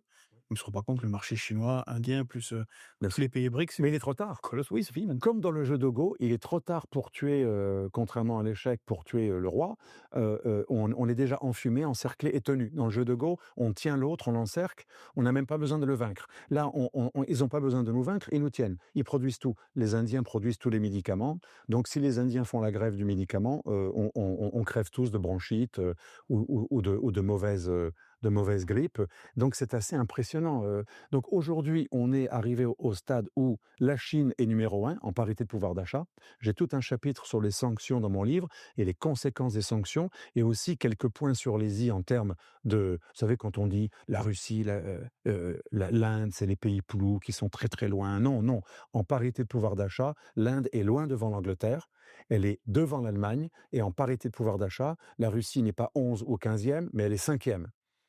Pour nos auditeurs, vous le savez mieux que moi, mais la parité de pouvoir d'achat, c'est qu'est-ce que la Chine peut faire avec 10 $ et l'Amérique peut faire avec 10 $. Si la Chine fait 2 fois plus avec 10 $, son vrai PIB doit être surévalué. Et aujourd'hui, Bloomberg et le FMI calculent aussi, pas que, mais en parité de pouvoir d'achat. Il n'y a que nous qui croyons que la Chine, enfin la Russie est une station-service, une nation de clochards avec quelques stations-service, John McCain, alors que la Russie aujourd'hui produit des avions de ligne équivalent 320, Qui vont le Superjet 100, voilà, qu'ils vendent à l'Inde.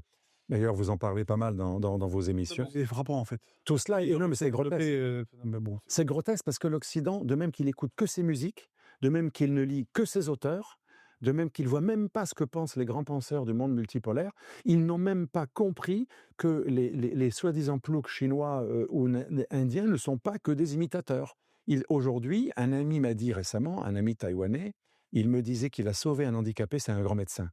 Il a sauvé un handicapé parce que la Chine et Taïwan collaborent sur des cellules souches et ils ont rétabli une moelle épinière endommagée avec des cellules souches qui ont recréé de la moelle épinière à partir d'une cellule souche travaillée, ce que bien sûr l'Europe a interdit.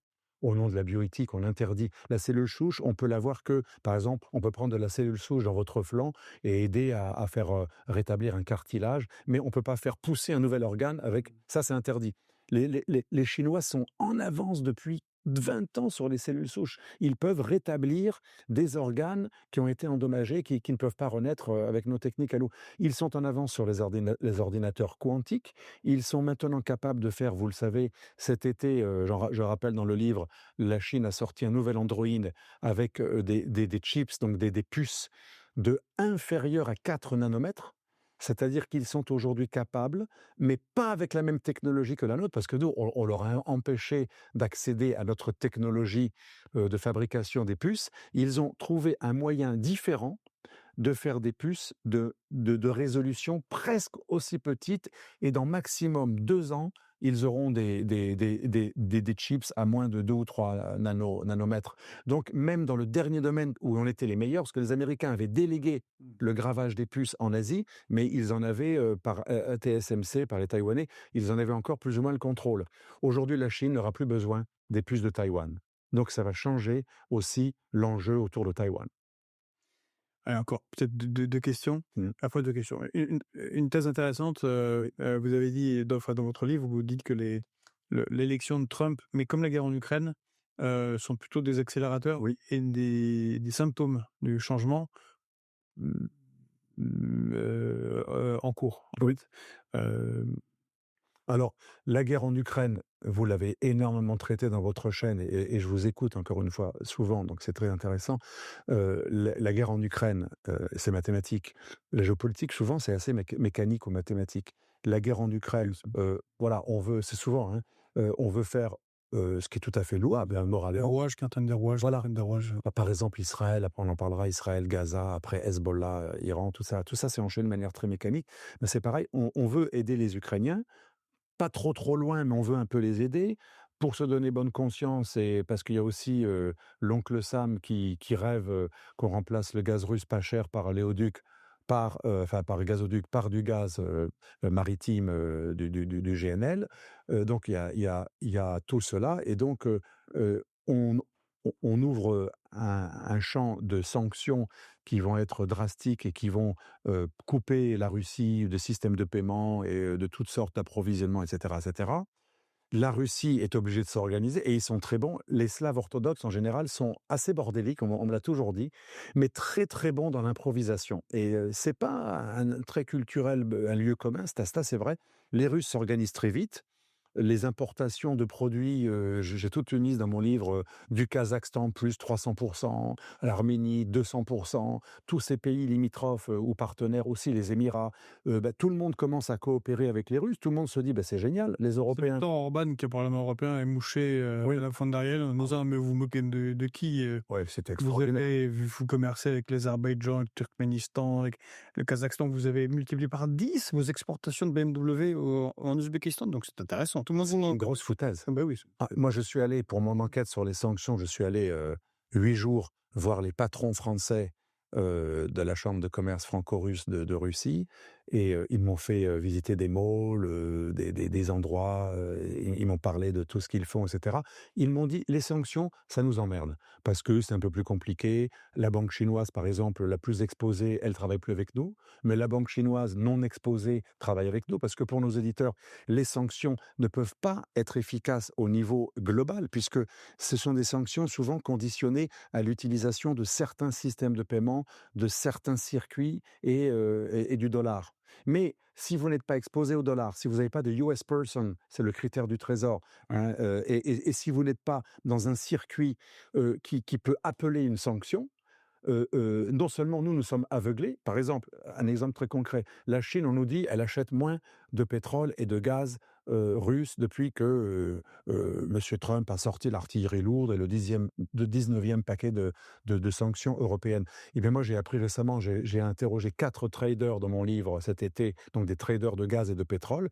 Ils m'ont dit non, c'est que tout simplement une raffinerie chinoise ou une raffinerie indienne, celle qui est exposée, effectivement, achète moins et elle se vante, elle dit à l'Amérique: «Vous voyez, on a baissé de 30 les achats, voire zéro. Mais la raffinerie qui est pas exposée, qui est située, je sais pas 1 000 kilomètres et cetera, eh bien, elle va se gaver et elle va revendre ce pétrole et ce gaz». Donc en fait, effectivement, en Alors qu'ici, statistique, nos médias se vantent de: «Oh regardez, ça l'Inde arrête d'acheter du pétrole». parce qu'ils croient aux statistiques. Non, mais depuis quand les statistiques d'un pays qui subit une attaque sur sa souveraineté et qui est pas du tout content, va nous donner les vrais chiffres? L'Inde qui achète le gaz russe à 30 moins cher, le pétrole, pardon, russe à 30 moins cher, pour nous faire plaisir, elle dirait: «Vous voyez, je suis un bon élève, je me suis fait harakiri, j'achète plus de gaz russe». Non, comme elle est contrainte par des sanctions qui sont tout de même, ennuyeuses, eh bien, l'Inde dit: «Vous voyez, j'ai baissé, pour un peu nous calmer, mais comme on fait très bien en Asie», c'est vrai, en Asie, ils sont très bons pour faire: «Oui». Et on pense non, parce que dans la philosophie asiatique, on peut dire noir et blanc en même temps. Et nous, finalement, ces sanctions nous ont obligés à acheter des produits qui sont toujours russes, mais par des intermédiaires, donc beaucoup plus chers. On a remplacé du gaz russe par gazoduc pour nos auditeurs, qui est des contrats à long terme, des produits plus écologiques et un gaz qui n'a pas besoin d'être liquéfié. Ah, voilà, Nord Stream 1 et 2. D'ailleurs, il paraît qu'il y a eu 2 commandos et pas un. On en parlera après. Et par contre, on a remplacé, ce qui n'est pas connu, mais vous le savez, on n'a pas remplacé du gaz russe par oléoduc pas cher et écologique uniquement par du gaz de schiste ou du gaz qatari ou russo-azéri. On l'a remplacé également par du gaz russe, par bateau, car lui n'était pas, on ne pouvait pas faire sauter tous les bateaux, il n'y a pas pu avoir l'équivalent de Nord Stream, et les sanctions n'ont pas inclus le gaz russe qui arrivait directement, qui n'était pas transbordé. Donc en fait, on a vu une augmentation, je raconte dans le livre, de 43%, y compris la France qui donnait des leçons de morale. On a augmenté l'importation de gaz russe par bateau. Pour nos auditeurs, on appelle ça le GNL, parce qu'on doit le liquéfier, le L de liquéfier, et ensuite on doit le regazifier, il passe par des terminaux. Donc c'est une immense foutaise. Et en fait, on a continué à financer la guerre de Poutine, parce que je reprends le narratif de nos dirigeants, il ne faut pas financer la guerre de Poutine. Mais en plus, on a fait augmenter le prix des énergies. Donc même quand ils vendaient un peu moins, ils se rattrapaient sur l'augmentation du coût du pétrole, comme on l'a vu récemment, même si ce n'est pas une grosse augmentation, ça a quand même augmenté. Les Russes sont très contents quand le prix du pétrole mondial augmente, parce que du coup, et je l'explique dans le livre, nos fameuses sanctions qui impliquaient un tarif minimal. On va obliger les pays du monde à acheter du pétrole russe maximum à 60 euros. Après, on a dit 45 dollars, pardon. Mais ça n'a pas été appliqué, ça n'a pas été plausible. Certes, ils ont eu un discount, mais quand le prix augmentait beaucoup, ils avaient une réduction par rapport au prix du marché et non pas par rapport au seuil que nous croyons que tout le monde allait respecter. Donc, si vous voulez, on peut résumer tout cela dans la culture, comme dans la non-lecture des géopolitologues du monde multipolaire, comme dans tout ce qu'on a dit, l'ignorance du plouc, qui n'est pas si plouc que ça, qui s'est même carrément autonomisé. Le péché de l'Occident, son hubris, c'est d'avoir cru qu'il était le monde, à force de dire pour justifier son impérialisme, je suis le monde, l'Occident finit par le croire.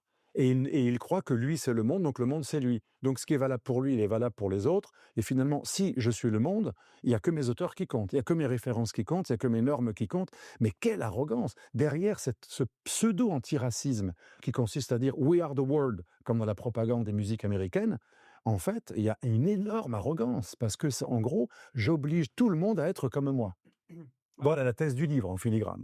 Alors que les outils modernes nous permettent quelque chose d'extraordinaire, ce que je dis à chaque fois sous Fréquence Populaire, si vous voulez, vous allez regarder les pages géopolitiques des grands journaux de Singapour, d'Indonésie, du Brésil, Absolument. Qui sont souvent en anglais, en plus, on les trouve en anglais. et même s'ils ne sont pas en anglais, ou même si c'est en anglais, vous parlez Oui, pas on peut l'anglais, traduire. prenez, vous mettez dans ChatGPT ou dans Google Translate, même de l'indien, c'est ça. Ça sera pas, Oui. ça sera pas du Flaubert en français, mais on s'en fiche. Donc nous n'avons aucune excuse, vous dites, Même pas si on ne découvre pas le bon. Je veux dire, encore il y a 40 ans, Nous n'avons voilà, plus qu'est-ce qui se passe en Indonésie? C'était pour ouvert à tout le monde. Maintenant, il n'y a aucune excuse, c'est ça, c'est ça qui est encore pire. Bon, le temps passe et vous êtes, comme je l'ai dit au début, un grand spécialiste du monde arabe. C'était ma première spécialité. Voilà, et vous l'avez maintenu. المتخصص بالعالم العربية. On aimerait, est-ce que vous pouvez nous dire ce qui se passe en Syrie? Parce que le sujet est intéressant. Certains comment étaient très, très choqués que le Johnny, qui a changé de nom, soit reçu à forte effusion par Emmanuel Macron. Si je ne m'abuse, c'était quand même, on avait célébré les attentats du Bataclan, donc là, on est quand même, bon, c'est un petit peu au-delà de l'acceptable, on va dire. Beaucoup de Français l'ont pas compris. Ils ont été repeints en démocrates, bon, voilà, the good guy, vous a dit Trump, bon. Et puis, en même temps, il y a des massacres d'Alaouites, des massacres de Druzes, des massacres de chrétiens. Qu'est-ce qui se passe? Alors Joulani a un problème. Mmh. Il était dans Daesh à l'époque où Daesh, c'était encore l'État islamique en Irak. Il était dans Daesh lorsque il est envoyé en Syrie pour créer Daesh Syrie-Irak, d'où le mot Daesh, qui veut dire l'État islamique en Irak et dans le pays de Cham. Cham, c'est la Syrie. in extremis, il n'obéit pas, au chef, de Daesh et il renonce à faire une fusion Daesh-Syrie-Irak et il devient le chef de El-Qaïda en Syrie qui, comme vous le savez, va s'appeler le front Al-Nosra. Le front El-Nosra, est Qui fait du utilisé bon travail. qui fait du bon travail selon Fabius, va être utilisé par les occidentaux pour affaiblir, pour tenter d'affaiblir Daesh, parce qu'en fait, il faut savoir que dans la carte de la Syrie, Daesh était plutôt au centre et à l'est, Oui. et El-Qaïda était plus proche de, comme les légions des frères musulmans et autres légions salafistes, il y en avait beaucoup de groupes différents, et ils étaient plus proches de Damas. Donc l'Occident compte sur ceux qui sont les Et les plus rebelles capables, modérés. les soi-disant rebelles modérés. D'ailleurs, que l'Occident, au début de la révolution arabe, dans le cadre d'une opération de la CIA qui va s'appeler, que vous connaissez, Timber Sycamore, l'Occident va récupérer un certain nombre de légions combattantes islamistes salafistes, frères musulmans, et des anciens groupes qui ont plus ou moins quitté Al-Qaïda, mais qui considèrent avoir... Ils ont toujours le drapeau de Ben Laden, hein. Et aussi des légions islamistes comme Murad Sultan, Soleimani, c'est des légions islamistes syriennes, des minorités turcophones de Syrie, turkmènes, qui ont été embrigadées dans des milices et bien sûr pris en compte par les services turcs du MIT. Et donc, en collaboration avec les services secrets turcs du MIT et le MI6 anglais qui est toujours derrière les coups fourrés de ce genre, et bien sûr la CIA, le programme de la CIA qui va donner 1,5 milliard à cette opération Timber Sycamore, va multiplier, un peu comme ils ont fait en Afghanistan, ils vont faire payer aux pays du Golfe beaucoup plus.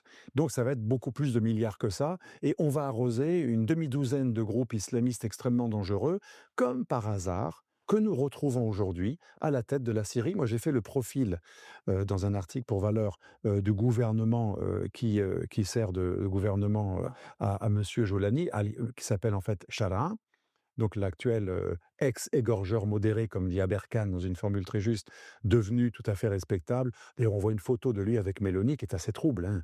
Madame Mélanie a l'air littéralement séduite. On dirait qu'elle est en face de Gary Grant. C'est assez indécent de voir qu'un coupeur de tête a suscité autant de respect. Mon amie Randa Syrienne, avec qui j'écris le livre Le chaos syrien, m'a envoyé cette photo. Elle était outrée. On peut le recevoir, mais en plus, en une position féline, admiratrice, presque séduite. Il y a vraiment une séduction Donc de ça va cet se homme. retourner contre nous. Ça va se retourner contre nous et je ne suis pas sûr que l'Italie ou la France y gagnent. Bref, une opération en retardement, parce qu'en fait, elle a échoué au départ, cette opération de financer des djihadistes pour faire tomber Bachar al-Assad, puisque Bachar al-Assad, avec l'aide des Iraniens et des Russes, a réussi à liquider une grande partie des djihadistes, mais s'était oublié le scorpion Erdogan. Je raconte tout ça dans mon livre comme un film. Erdogan, c'est un scorpion. Vous savez, le scorpion, c'est celui qui vous dit « Fais-moi traverser la rivière, toi la grenouille, je ne te piquerai pas, j'ai aucun intérêt. » La grenouille dit « C'est vrai, tu n'as aucun intérêt, sinon tu coules aussi. » Et c'est plus fort que lui, un moment, il pique. Et la grenouille dit « Pourquoi ?» Le scorpion dit « C'est plus fort que moi, je suis un scorpion. » Erdogan, c'est pareil. Donc il promet aux Russes et aux Iraniens qui ont aidé Bachar al-Assad à gagner la guerre civile que lui, épargner quelques djihadistes, je me les coltine à Idlib, avec Jolani justement et avec plein d'autres groupes, je vais les surveiller, je vais les désarmer. Mais Erdogan aime beaucoup l'économie circulaire. C'est un écologiste, donc il aime le recyclage. Et donc il va prendre tous ces djihadistes de l'Idlib, qui sont quand même 12 000, hein. C'est la plus grande légion combattante de... Alors entre-temps, ils ont changé de nom pour faire un peu plus respectable. Le Qatar leur a dit, vous savez, on prépare votre ascension future au pouvoir, il faut vous appeler El-Sham, Hayat Tahrir El-Sham. Donc l'organisation de la libération de la région de Cham, donc de la Grande Syrie. Et donc HTS, ça devient le HTS, hein, Tahrir el-Sham. Et ce mouvement, non seulement n'est pas désarmé par monsieur Erdogan, dans le nord, mais il les recycle pour aller buter du Kurde. Et donc là, c'est pour ça qu'aujourd'hui, sur la carte syrienne, on voit les Kurdes qui avaient aussi des poches depuis très longtemps de peuplement dans l'ouest nord de la Syrie. Il n'y en a plus. Maintenant, ils sont confinés dans le triangle, qui est quand même presque un quart du pays, dans l'est. Mais il va faire plusieurs opérations entre 2018 et 2022, 3 ou 4 opérations très, très, très, très violentes, où il recycle du djihadiste pour massacrer du Kurde. Mais il va également les recycler en Libye pour contrer les Russes, soi-disant ses amis, donc notamment le maréchal Haftar et les légions de Haftar vont être contrées lorsqu'elles veulent prendre Tripoli par des djihadistes syriens de ce programme Timber Sycamore de la CIA qui va être recyclé dans une milice turque qui s'appelle Sadat. Je raconte tout ça dans mon livre. Alors, personne ne parle jamais de Sadat dans les médias français. Sadat, c'est exactement Wagner. Ils surveillent des mines en Afrique, ils pillent des mines dans plusieurs pays africains, ils vont faire des massacres dans tel ou tel pays. C'est même presque pire que Wagner parce qu'on leur connaît des multi-massacres par égorgement dans le Haut-Karabakh quand ils vont être engagés en 2020 et en 2023 pour massacrer des Arméniens. J'ai vu beaucoup de vidéos, non pas par sadisme, mais parce que pour être informé, on reçoit des vidéos. C'est assez impressionnant. Donc, les mecs sont restés djihadistes. Hein. Ils ont changé de nom, mais pas de djihad. Et donc, Erdogan fait tout ça. Et c'est dans ce contexte de Idlib, une poche islamiste qui ne va pas être désarmée, mais qui va être aidée par les services secrets turcs du MIT, que Joulani, après avoir indirectement travaillé avec la CIA dans le programme Timber Sycamore, indirectement parce qu'il est venu après, par contre, il va prendre un ministre de l'Intérieur, un ministre de la Défense, un ministre des Mukhabarat, les services secrets, et un ministre des Affaires étrangères, ainsi que son propre frère, Maher, comme Bachar, il avait son frère Maher, homme à tout faire. Et tout ce monde-là, tous ont été des interlocuteurs ou de la CIA, ou du MI6, et tous du MIT, les services secrets turcs. Donc c'est une opération turque, favorisée par une vieille opération CIA qui a fonctionné, mais avec 10 ans de retardement. Et on en arrive à un Jolani qui, aujourd'hui, ne peut même pas maîtriser ses troupes. Moi, je ne pense pas que c'est lui qui dit d'aller buter les Alaouites. Il n'a aucun intérêt, parce qu'il y a des conditions pour lever toutes les sanctions. Mais il ne peut pas maîtriser des gens. J'ai souvent parlé avec des psychologues qui ont analysé les psychopathes. Et j'ai appris, surtout en Sicile, en analysant le profil de Totorina et de Giovanni Brusca, qui était son grand tueur, les types qui ont buté et qui ont ultra buté prennent le goût du sang, comme un vampire. Ça veut dire ils veulent leur part. À un moment, s'il y a quelqu'un qui bute quelqu'un, ils veulent le finir, si vous voulez. Ça devient une drogue. La première fois que vous butez, disait un ancien tueur de la mafia, vous dormez pas, si vous êtes un homme normal. La deuxième fois, vous dormez pas très bien. La troisième fois, vous dormez mieux, et la quatrième fois, vous vous sentez surpuissant puisque vous avez le droit de vie et de mort sur l'être humain. Et vous savez que vous pouvez buter n'importe qui, et même si vous ne savez pas vous battre, hein, un stylo, un couteau, une balle, etc. Et là, vous sentez super puissant parce que vous êtes devenu un rapace. Et donc, voilà ce que a M. Jolani comme troupe. Il n'a que 32 000 hommes quand il entre dans Damas. Il entre dans Damas, non pas grâce à ses hommes, mais grâce à la chambre des opérations du Sud, d'un monsieur qui s'appelle Al-Wada, qui est un chef d'une milice de 7 000, 8 000 hommes, qui prend Damas pour lui, et il lui offre sur un plateau, parce qu'il y a un programme mondial. Il y a des Qataris, des Saoudiens, des Turcs et des Américains derrière. C'est du lourd. Donc, on a déjà un mec qui a le profil, on a jugé que ce sera lui qu'on va respectabiliser. Donc, on lui offre Damas, il le récupère, mais il n'a que 32 000 hommes. La Chambre des opérations du Sud a 8 000 hommes. Les Kurdes ont 100 000 hommes combattants, ce qu'ils appellent des militants, mais c'est des combattants. Les Druzes sont bien armés par les Israéliens, et je conclus là-dessus, malheureusement pour eux, les Alaouites, trop habitués à avoir le pouvoir, n'ont pas pensé à vivre comme une minorité ultra armée avec des bunkers et des souterrains. Ils avaient le défaut de celui qui a le manche. Il n'a pas préparé le fait d'un jour se retrouver, et donc ils ne sont pas organisés comme les Druzes, qui eux ont un ami israélien et qui sont très armés dans leurs montagnes. Ils ne sont pas armés comme les Kurdes, et ils deviennent des moutons à égorger. Et c'est pour ça que Joulani, ayant fait des milices avec des djihadistes ouïghours, Français, Belges, Marocains, Tunisiens, Afghans, on a des gens de toutes les nationalités qui sont pas du tout syriens. La majorité ils parlent arabe, ils ont appris l'arabe parce qu'ils sont islamistes, mais ce ne sont pas des Syriens. Et ce sont des gens habitués à couper des têtes et à jouer au foot avec des têtes coupées. Ils sont habitués à être heureux de voir quelqu'un émasculé ou les membres arrachés comme les mafieux mexicains. Je m'excuse pour nos auditeurs parce que là on est dans du glauque Tarantino, sauf que là c'est du réel. C'est le sang qui gicle comme dans les films de Tarantino, mais c'est du réel, et les mecs ils prennent goût. Et donc comment voulez-vous empêcher des gens qui veulent leur dose de sang chaque semaine c'est devenu des vampires. C'est ce que disait un jour Aussi le juge un Prévidi objectif, pardon? global, qui ont toujours un objectif global. Ils ont toujours l'objectif du djihad global Il et s'est jamais arrêté celui-là. mais Jelani leur a dit: «Arrêtez le djihad global» et donc qu'est-ce qu'il leur dit de temps en temps? Je fermerai les yeux, je dirai que je ne suis pas au courant si parfois vous faites un djihad contre les mécréants. Donc le djihadisme institutionnalisé que j'appelle dans mon livre comme ça, c'est le titre des chapitres sur la Syrie, le djihadisme institutionnalisé de Joulani est terrible parce que pour la première fois, à part les talibans, un djihadiste devient vraiment institutionnel, il est reçu, il a une cravate, il n'est pas comme les talibans, il met une cravate, la barbe est raccourcie, bientôt il va être inclusif, mais il a encore des égorgeurs modérés parmi lui qui ont besoin de leur dose de sang. Donc de temps en temps, il ferme les yeux, il ne les envoie pas, mais il sait qu'il ne peut pas les empêcher, sinon lui-même va être tué. Il y a quelque chose que vous pouvez m'expliquer? Parce que là je ne sais pas, hein. Oui. C'était la limite de la c'était indécent. Quand, ils ont pris Damas, Joulani, c'est magnifique, une victoire. Je parle de nos médias et c'était surtout montré sous l'angle: «Ah ah, les Russes ont perdu, Ah une oui, zone d'influence. ah oui. Leur port, de Tarsus, ils vont le perdre. Leur base, elle a attaqué, c'est fini, Ils ont perdu. on a gagné». Ouais. Bon, moi j'étais il y a un mois à Moscou, parce que je devais Il y assister avait Jolani. en fait, d'ailleurs, le sommet, 1er sommet russo-arabe. Oui. Bon, qui ne s'est pas tenu parce que Sharm el-Cheikh, mais Joulani est arrivé, puis il est arrivé pas en catimini. Il y avait Lavrov, tout le monde était là, hein. Ouais. C'était une réception en grande pompe. Accolade, là aussi, avec, Poutine. Ça il y a beaucoup de Russes, ça a pas beaucoup plu non plus, hein, On peut dire. comprendre. Mais là, on a le réalisme le plus brutal qui reprend le dessus et il me semble que les bases, dont on était si content qu'elles disparaissent sont pas là de beaucoup bouger.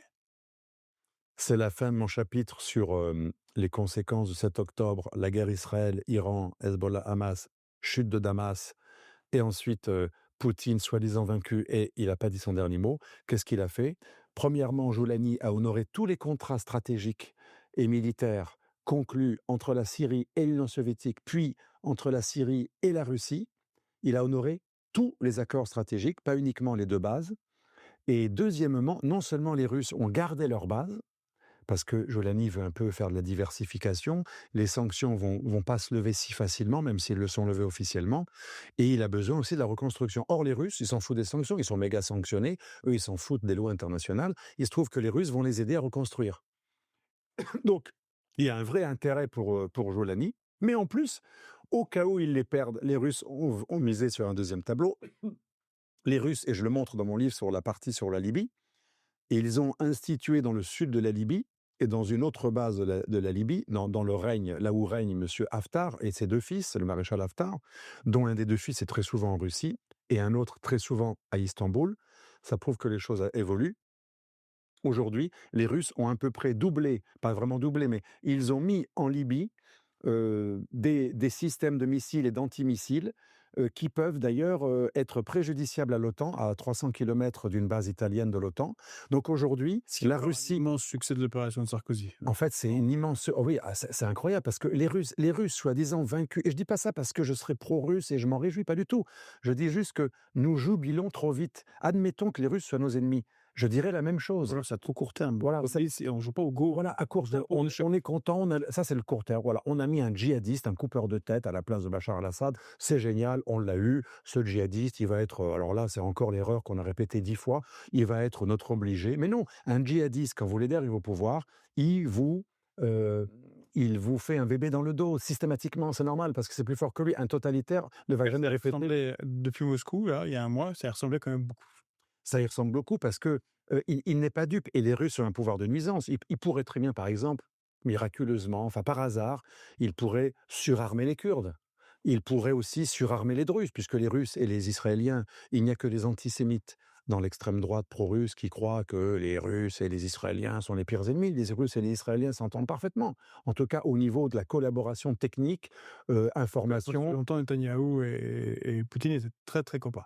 super copains, il y a aucun problème entre eux et donc les choses sont beaucoup plus complexes que malheureusement, j'ai parfois des auditeurs qui me disent: «Oui, vous dites n'importe quoi, les Israéliens, les Russes, ils peuvent pas s'encadrer puisque les Israéliens sont les ennemis des Iraniens». Mais ça c'est le manichéisme occidental, vous que les choses sont complexes dans la C'est ça, géopolitique. c'est peut-être, conclusion, hein, Mmh. pour cette discussion-là, mais c'est qu'on ne se rend pas compte que ces gens-là qui, en plus, ont défini, ce que certains chez nous définissent comme des ennemis, sont des réalistes brutaux. Oui, Ils sont pas du tout dans des logiques, morales ou oui, idéologiques. C'est qu'est-ce qui est oui. là maintenant? Ah, l'échiquier a évolué, le fou s'est déplacé, le cheval est là, ou l'autre a placé ses pièces de go de telle manière. Bon, ben, moi, je dois, changer. En fait, on n'a pas l'air d'être capable de faire ça. Absolument. La preuve, l'Inde est un très bon ami de la Russie. La Russie est un allié quasi stratégique de la Chine et pourtant la Chine est l'ennemi de l'Inde. L'Inde n'en veut absolument pas à la Russie d'avoir une alliance ultra stratégique avec la Chine, puisqu'elle sait, à elle, c'est mon ennemi, mais elle, c'est son intérêt. Peu importe que Que ça mon chevauche un ennemi peu. soit son ami, moi, il m'en veut pas et il collabore quand même avec moi, ce qu'on pourrait très bien faire. Alors nous, en Occident, ça c'est d'ailleurs le discours de Macron, nous on pense que si l'Europe fait partie d'une alliance et si les pays baltes, par exemple, persécutent les Russes dans leur, là où il y a des fortes minorités, ils ont coupé aussi enfin, la voie terrestre entre Kaliningrad, et ce qui est pas très intelligent de leur part. Là, ils sont en train de chercher les Russes. S'ils les cherchent, est-ce que ce sera dans l'intérêt de la France d'aller se battre pour des Baltes qui veulent nous entraîner dans une guerre générale, qui ne pourront pas gagner, et en ayant coupé un pays qui est légal, parce que la Kaliningrad, c'est une Russie légale, c'est pas une invasion récente, c'est toujours la suite de Helsinki, c'est des frontières reconnues de la Russie. Vous voyez, donc autant dans le monde multipolaire, comme deux voyous parfois qui savent très bien être problématiques. Je sais que toi, tu es copain avec un mec que je supporte pas, mais tu m'aides pour approvisionner ma cam ici. Donc, on le voit dans Narcos, dans pas mal de films sur les séries des narcos, et cetera. C'est un peu pareil. Le monde d'aujourd'hui, c'est pas des saints, c'est pas des anges, c'est pas des moralistes, c'est les Mais c'est des pragmatiques.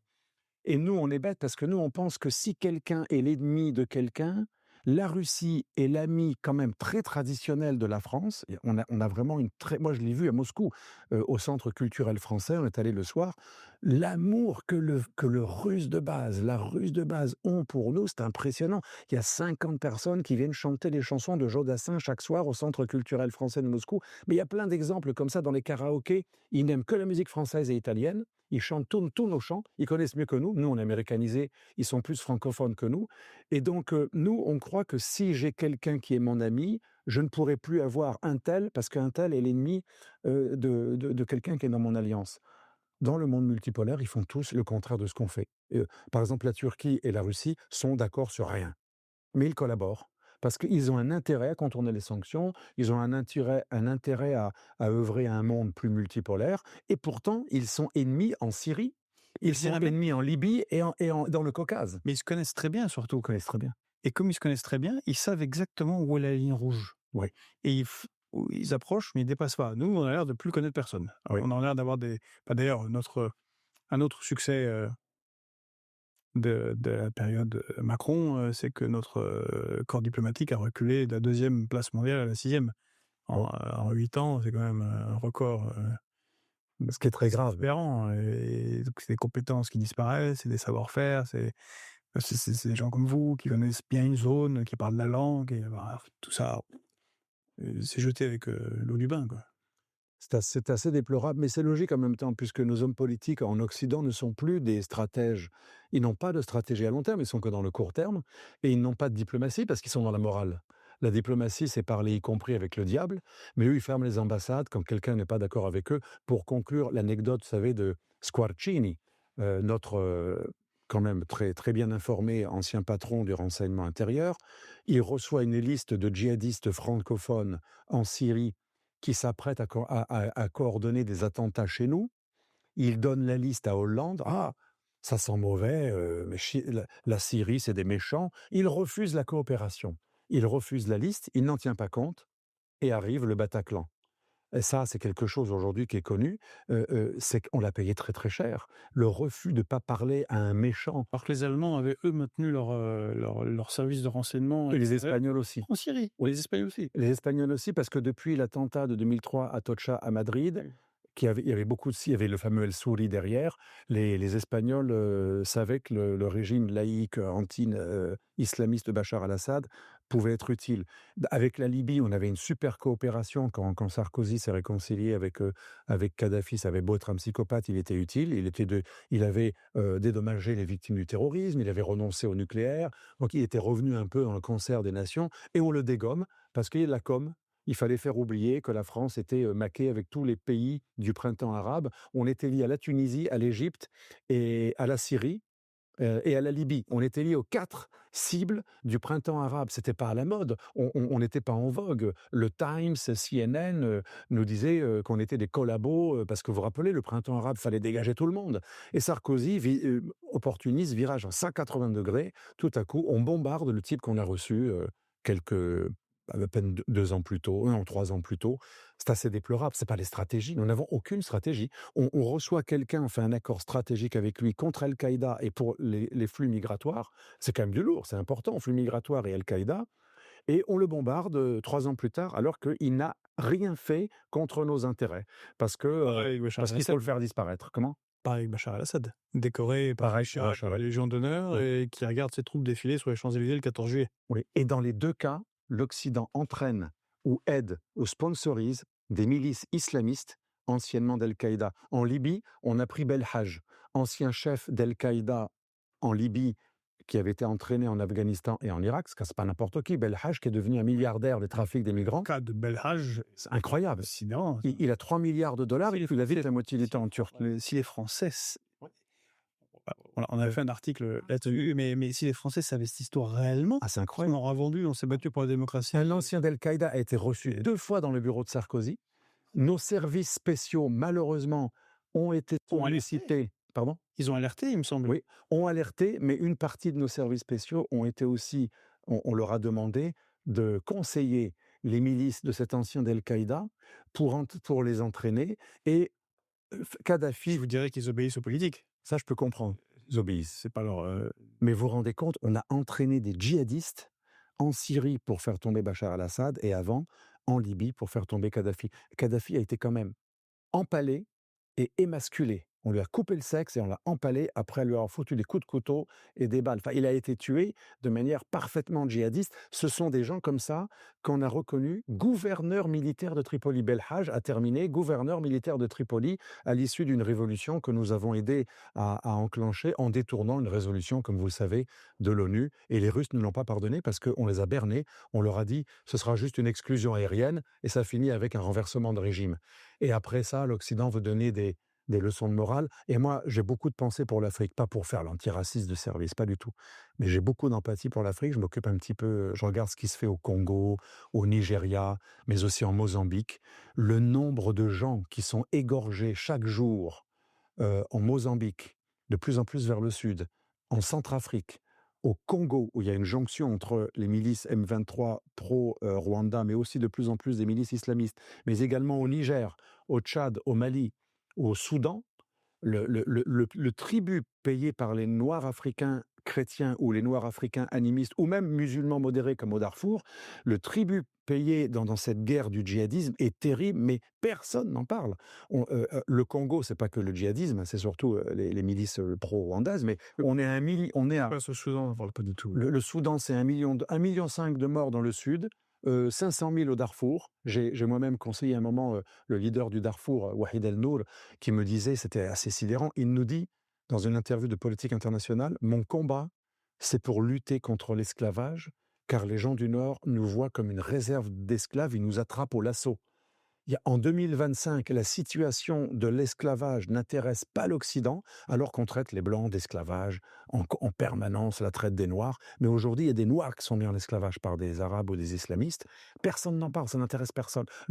Les 11 millions de morts au Congo sur 30 ans n'intéressent personne.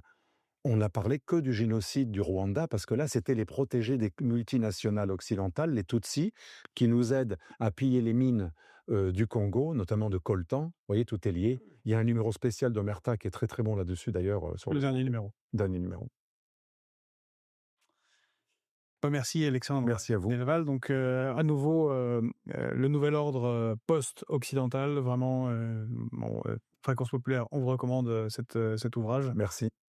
Si vous avez aimé cette émission, alors on peut pas aller, c'est vraiment très, très dense. On a en fait, en vérité, on a effleuré, parce que vous abordez énormément de sujets, donc vraiment c'est un livre à lire pour comprendre, bah, le monde dans lequel on va. Oui, Bah, si vous avez aimé, n'oubliez pas de liker, de partager, de commenter, de faire connaître. Je pense qu'on réinvitera Alexandre parce que bon, ces sujets sont vastes et c'est encore une fois, vous êtes encore une avec fois plaisir. un des meilleurs géopoliticiens français. Hem, pour ceux qui le peuvent, vous avez, en bas de cette vidéo, notre page Stripe ou Tipeee. Si vous voulez faire un petit don, un petit cadeau, avant Noël, bah, ça nous fera plaisir, ça nous permettra de continuer ce qu'on fait. Et on a plusieurs gros reportages à l'étranger, qui se préparent, donc ça c'est ça qui coûte de l'argent. Et je vous rappelle, pour ceux qui ne le sauraient pas, nous avons, notre site, Fréquence Populaire, le portail média, fpop.media, fpop.media. C'est gratuit. Vous avez juste à renseigner un email et vous pouvez lire des articles sans aucune publicité. Et là encore, si vous voulez bénévolement, vous pouvez vous abonner pour 2 € par mois, 10 € par mois pour ceux qui en ont les moyens. Mais si vous ne voulez pas, c'est quand même ouvert. Donc voilà, n'hésitez pas à aller regarder. Merci, Merci à vous, Alexandre, merci pour et votre accueil. puis à une prochaine.